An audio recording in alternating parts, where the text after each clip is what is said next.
close till I get up. Welcome back. We are still on parenting, and by the way, I'm still stuck. Mm-hmm. Why is it that people don't want to embrace the communal way of parenting? Yeah. Where is the problem? I think, thanks, beautiful topic, like we said. You realize before, when we're talking about communal parenting, we were doing it, let's assume it's in the village and there was space and you could just basically be yourself. Yes. Not saying that the village life is not there anymore, but we are finding that these days there's all this element of people within the community. There's a sense of lack of proper morals. Yes. So you're getting to a point where if I'm having my aunts and my uncles living with me, I mean, I was brought up with my Aunt Kay, so I knew, anything I do really crazy, my mom is not there, Aunt Kay is there. So you're getting to a point where this Aunt K or this Uncle M or this auntie, whoever, is no longer viewing our children as children. Mm-hmm. Our morals have gotten to a point where these aunties and uncles, cousins, are no longer viewing children as children. Mm-hmm. We have changed our thought pattern where we're already looking at them as sexual objects. Thank you. Now that becomes a totally new thing of a totally different thing of parenting, because you see, if you're supposed to be guiding and parenting a child, and you've been left with this child to take care of because the parent has gone to work. So if this uncle starts looking at this 2-year-old, 3-year-old as a sexual being, Absolutely. then again, the communal thing has been lost. So you really cannot have that bit where I cannot trust my relatives. I cannot trust the community, because we've seen cases where, the parents are no longer so keen on it because you're so busy doing your thing. So you think that I can slightly adapt. Before you even continue, Yes. Irene, I wanted to ask this. Do you think it is something that is starting with the current generation, or it is something that has been there? Because there's somebody I gave a lift the other time, and this person, I don't know, they got so comfortable with me because I only know of their relatives. I didn't know them until I gave them the lift. And this person was telling me that they started having sex with their cousins as young as 8, 9, 10 years. So he was telling me before he even got to know that he's mature enough to have sex with people. These are things that they used to do when they were playing, when they were very young. And they started with their brothers, with the sisters. That guy, he was a man. So he told me that he started doing those things with the cousins and the sisters. So you can imagine that was long time ago, because this person is way older than even me. I'd even call him my dad because he looks like my dad's age. So do you think this issue of people seeing the children that they've been left to take care of as sex object has started right now, or it's something that has been there but it has actually come to to the limelight right now, and like the way it used to happen before? What's going on in my mind right now? You can imagine I'm already playing the whole scenario in my head. And I'm asking myself, was he a bit older than the ladies or the cousins that he was sleeping with? He was Or were they some of them were age age mates. See Because- the way they were playing the hide. Yes. See when they were playing the hide and seek. And those days they used to be forests. And like nowadays when you go to shags, you don't see any forest. So they used to go play hide and seek when they were taking care of the cattle and the sheep. And as they were playing, that is when they were going to hide, that is when they used to do those things. I'm thinking some of these things are as old as Noah. No, it's true. Yeah. There's nothing new under the sun. Yeah. And what is happening right now, we are coming into an age of information Yes. and technology. We are already becoming so open-minded to change. We are able to call and name things as they are, as pertaining to back then when we used to fold and hide the dirty laundry of the family nobody was supposed to know. You may be surprised, the parents knew. Oh my God. You may be surprised, people in the community knew. But these were termed as shameful things. Yes. Yes. Discuss about. They were an abomination. So for you to protect the family name and face, you rather hide them and sweep them under the carpet rather than come out. No, I agree with you. I agree with Yeah. you. It has always been there. Yes. I mean, if you read some of the Yeah, stories in the Bible, you do have cousins here and Sleeping there. with others, But I raping. think, again, like we said, in the African culture, there are certain things that were totally not allowed, so to speak. So when you talk about the modern way of parenting right now, We have in the with relations, where you have yes. the CCTV and you can see Yes. the uncle, doing all that. Yeah, to your and child. because of the modern way of doing things now, people are open to discuss it Yes, as a normal definitely. thing. Yes. That's true. You see, so we basically, what we are saying right now is we are looking at the communal parenting. It also has its benefits. It can't really be shot at Yeah. in totality. But those are the downsides now of communal parenting. Yes. Because again, we can't say that this is the the SI unit for parenting in terms of community. Because yes, we do have our generations that had people who had loose morals, so to speak. Yes. Again, we've even said it was an abomination for you to look at that. We're having, I mean, right now, unlike before, you'd respect your mother-in-law, you'd respect your sister-in-law, you'd have that respect and distance. But now the way things are, these things are being done and it's coming out in the open. So again, we are asking ourselves, how are our parents handling our children when they are at home, and how are kids now looking at parenting, being parented in this day and era? And I'm sure Mercy would. No, I'm just contribute to stuck there that. because I still want to go back to what she was saying and the man was saying, because even today I've had cases of people saying that a boy within that extended family, a cousin, they would say as in vernacular, I don't know how I can turn it because I don't want to start speaking my mother tongue here, but asema alishika kazini yake cha nguvu, but we have settled it. Tumeongea kinyumbani na tukasema haya maneno yasiende mbele. So basically what you're saying is the in concealing English, is still there. they were basically, you can say they were actually raped. Thank you. Right? They were raped, but Yes. they looked at it as if it was consensual. Yes. And because of the embarrassment in the Within the family, family. they actually settled it as a family dispute. And I know in the African culture, you do a goat Yes, or yes, two yes, or yes. something like that. And that story was never to be spoken. And that is about. something that is happening in recent times. I'm not telling you a 10-year-old story. I'm telling you like a 2-year-old story that is happening within somewhere I come from that I just heard about. And when you ask even the sub area, why are you not taking this ahead? And she's like, that is not my problem. That is a family issue. They decided to settle it as a family. So some of these things. This person is not going to do it on another 2-year-old. No, that's the question. That's the question. Are we abating and enabling pedophiles and serial rapists when we cover them up in the name of protecting our families? Or are we at some point saving that person and enabling by making sure that even if I do it, I'll still get away with it? We need to ask ourselves such tough questions. But then again, also it comes with, as I said, age of information.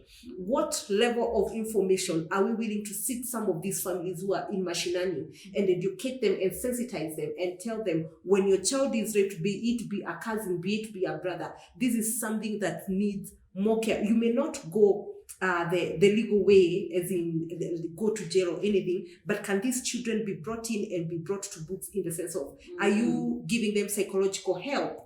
Are you enabling? It could be a trauma. Exactly. Or are you also even touching on this person perpetrating the act and finding out what could be the cause? Because you don't wake up a young boy of the age of 9 and 10 and you start raping a minor of 3 years or 4 years and you think it's normal, or you normal. think they are touching Chababa and Mama. And I also wanted to ask this. Now you've given us the age below 10. Yes. But I wanted to also ask, these are the people, these are the adults that are, doing this to the young children. Do you think education could have played a big part in it? Like maybe those people that are doing that, they are kind of idle. When you go to work and you've left the kids in the hands of these people, would it be that they are not, they are not fully occupied? They did not even go further with the education, and it is making them think just, this child is a sex object. I don't know why I'm laughing, because I'm thinking education has nothing to do with it. I think psychopath is a psychopath. I think for me, what I look at is when you're a parent, there are certain things you need to be able to do, and maybe it's I know parenting is a big discussion, and I know it doesn't really end here, but I'm looking at it as the kind of conversations you have at home with your parents. Yes. As a parent, what am I talking to my child?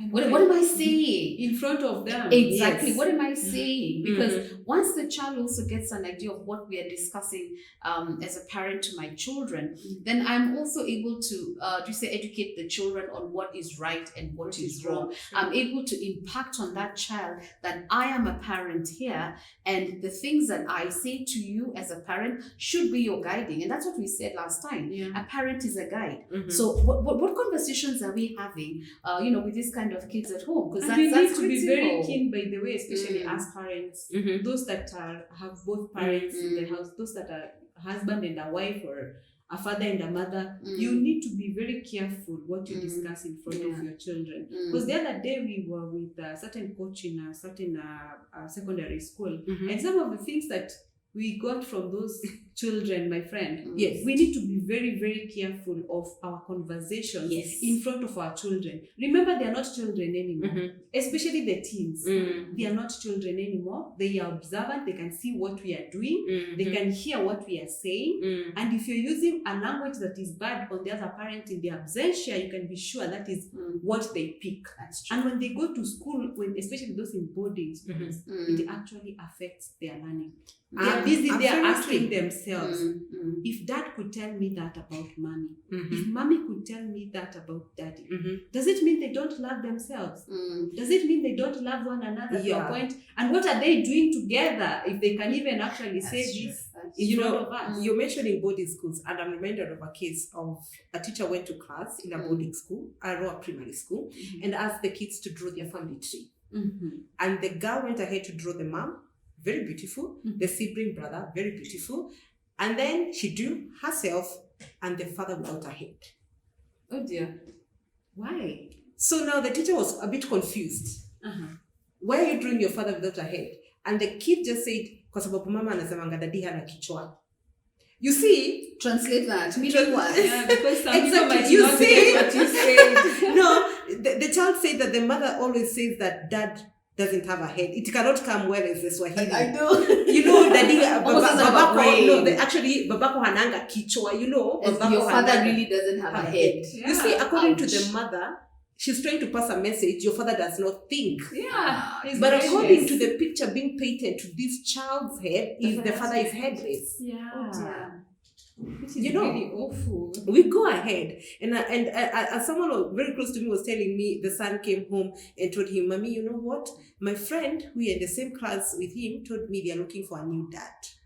And the mother asked him, "Why are they looking for a new dad?" Because the mom told them, "The one they have is not so good. We want another nice father." Oh my goodness. Now see, we need to So actually this is all be very parenting. careful. Yes, it's all about parenting. So on what if we you can discuss. try to see the images and the pictures that we are trying to paint in our children's head. Yeah. And you need to understand that children are more effective when you give them art therapy. They are able to draw, they're able to mold, they are able to describe what they are feeling through those drawings and through those moldings, and they're able to bring it out completely. And you'll be shocked by the things they'll bring I out. know. And as a mother, when you're called, you'll be like, no, I did not mean that. But you need to understand parenting comes with responsibilities and boundaries on what should be addressed before the children and what should be addressed behind the curtains. That's why there's a master bedroom for you to go and fight with your husband, and it has nothing to do with your children. Go and master And when you everything. get Yeah, out of that room, yeah, I know smart. people will say don't hide, don't show faces,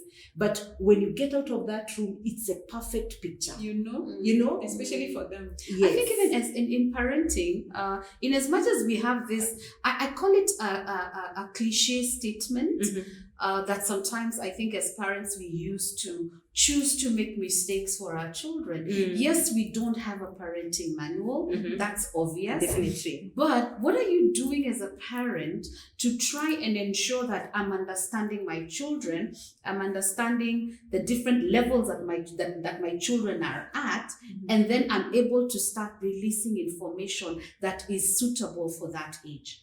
For me, that is very, very critical. We cannot get to a point where, because we always say there's no parenting manual, Yes. then I basically get into a laissez-faire, I don't really care attitude. Thank you. We need to get to a point as parents, and that's why we say parenting is I almost call it like a calling. And it doesn't matter whether you're a single parent, you're a double parent, if they're calling it double parent, Yes. you know. Yes, yes. But as long as you have a child under your care, it is your responsibility. Go out there, meet with other parents, get to hear their stories, get to hear the kind of solution. Yes, Exactly. And the kind of solutions that parents are having for their kids. So even you as a parent, you go there and you listen, you're like, this is not the right thing to do. I can't pick this thing. Because you're a parent, you're a grown up, for crying out loud. So you need to start learning how to filter even the information you get for your children. Because again, kids will come with stories. And then another person is going to come with stories about your children.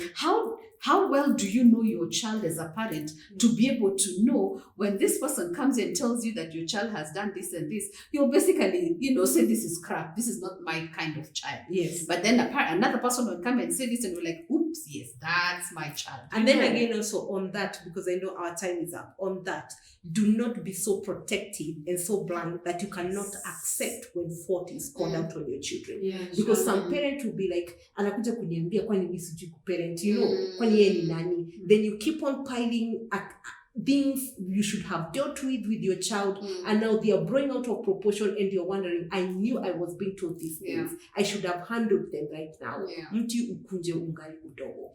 Do not beg a treatment so you that we also like pointing fingers at other parents. There is no perfect parent. Yes. And if you cannot go and help that parent to bring up their children, do not point fingers at those parents. Definitely. We are all doing our best and to the best that we know. Yes. But then again, I'm going to pose a challenge to parents. Ensure that, and I keep on insisting, ensure that you put yourself in the right state of mind for you to bring up your children. Yes, I agree there are challenges, especially financial challenges. We are all trying to look for money to ensure that these kids are well taken care of. But again, ensure that your mind is properly in the right state, so that you can take care of those children well. And since the time is not on our side, I would want to say thank you so much for having us. Thank you, ladies, for coming. It has been great. I've really enjoyed your conversation. And we are looking forward to your comments. And until the next time, see you. Bye. Bye. We'll go.